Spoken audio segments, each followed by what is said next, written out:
Hello guys, welcome back to another video. तो guys, आज हम देखने जा रहे हैं एक हॉरर वीडियो जो कि आई एम रॉकर ने बनाई है। चलते हैं वीडियो की तरफ, और वीडियो में आगे बढ़ने से पहले लाइक सब्सक्राइब कर देना जो भी नए हैं। चलते हैं वीडियो की तरफ। रात उमस से भरी हुई थी जो किसी की भी त्वचा से चिपक सकती थी और आपको ठंडे स्नान के एहसास दिलाने के लिए काफी थी। ऊपर से मेरी ब्लाइंड डेट एक आपदा थी। वो बहुत ही बदतमीज था और जब तक मैंने तरीके से उसे किसी भी ड्रिंक को लेने के लिए मना किया तो वो भड़क गया और उसने मुझे अकेले घर जाने के लिए कहा। बहुत चलेगा चलेगा। देर हो चुकी थी और मैं उससे कोई बहस नहीं करना चाहती थी, इसलिए मैं बिना कुछ कहे वहां से चली गई और उसके साथ बर्बाद किए हर पल के लिए पछतावा करने लगी। मैं खाली सड़कों से अकेली गुजर रही थी। शहर ओके। एकदम शांत था। गर्म हवा मुझ पर दबाव डाल रही थी और मुझे अपने पीठ से पसीना बहता हुआ महसूस हुआ। सामने मुझे 7-Eleven का स्टोर दिखाई दिया। उसकी यस तेज यस। और अजीब रंग की लाइट निमंत्रण मुझे कमेंट में बताना कौन कौन 7-Eleven में गया है। तो नहीं दे रही थी, लेकिन मुझे ठंडी ड्रिंक की बहुत जरूरत थी। कुछ ऐसा जो मुझे राहत दे सके। जैसे ही मैंने धक्का देकर दरवाजा को खोला तो ऊपर लगी हुई घंटी बजने लगी। दुकान सुनसान थी, सिर्फ एक क्लर्क को छोड़कर जो काउंटर पर नींद की भाई कैसा है, कोई चोरी कर लेगा? ये सो क्यों रहा है? झपकी ले इसको रहा था। निकालो जॉब से। उससे मेरे अंदर आने का पता नहीं चला और एक आदमी कोने में छिपा हुआ था। वो लंबा था, उसके चिकने बिखरे हुए बाल देखकर ऐसा लग ये रहा था जैसे उन्हें कई हफ्तों से धोया ना गया हो। उसकी नजर मुझ पर पड़ी। वो मेरी हरकतों पर ऐसी नजर रख रहा था जैसे शिकारी अपने शिकार को कैसे मापता रहा हो। ये? मैंने उसे नजरअंदाज करने की कोशिश की, लेकिन जैसे ही मैं कूलर की ओर बढ़ी तो मुझे महसूस हुआ कि उसकी नजरें मेरी पीठ पर चुभ रही थी। मैंने पानी की एक बोतल भगो उठाई। भगो। जैसे ही मैंने उसका ढक्कन खोलने की कोशिश की, मेरी उंगलियां कांपने लगी। मैंने सोचकर पानी पिया कि शायद मुझे राहत मिलेगी। वो आदमी अब करीब आ गया था, धीरे धीरे अरे जानबूझकर भाग भाग। आगे बढ़ रहा था, जैसे हर कदम का स्वाद ले रहा हो। मैं उसकी उखड़ी हुई सांसें सुन सकती थी। आवाज मोटी और गीली थी, जैसे उसके गले में कुछ फंस गया हो। मेरा दिल तेजी से धड़कने लगा।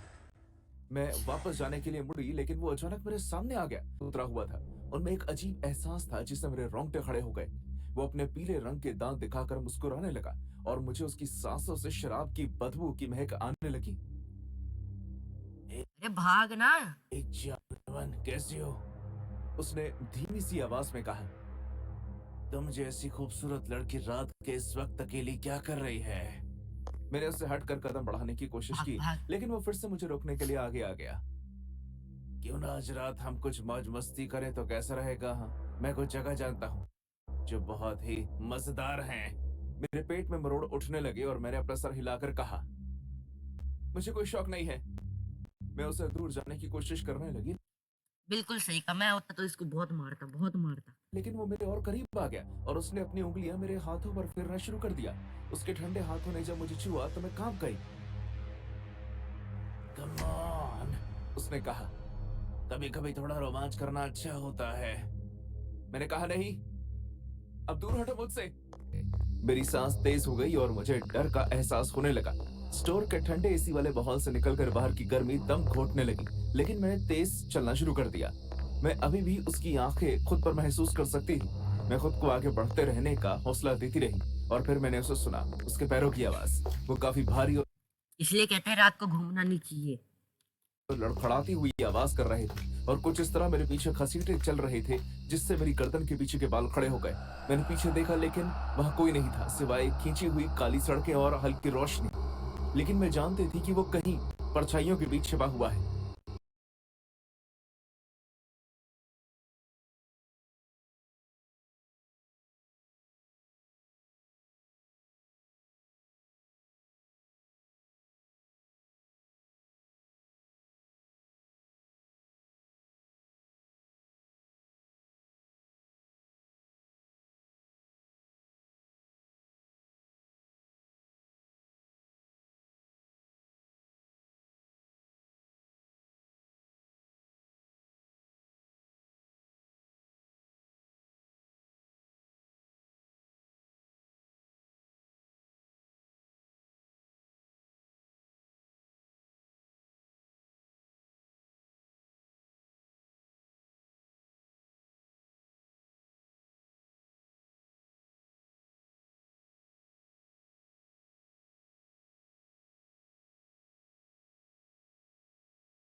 ये थी आज की स्टोरी। आई होप आपको अच्छी लगी होगी तो लाइक करो वीडियो को, और चैनल पे नए हो तो सब्सक्राइब करो और इस वीडियो को शेयर करो। मिलते हैं नेक्स्ट वीडियो में, जब तक के लिए बाय बाय।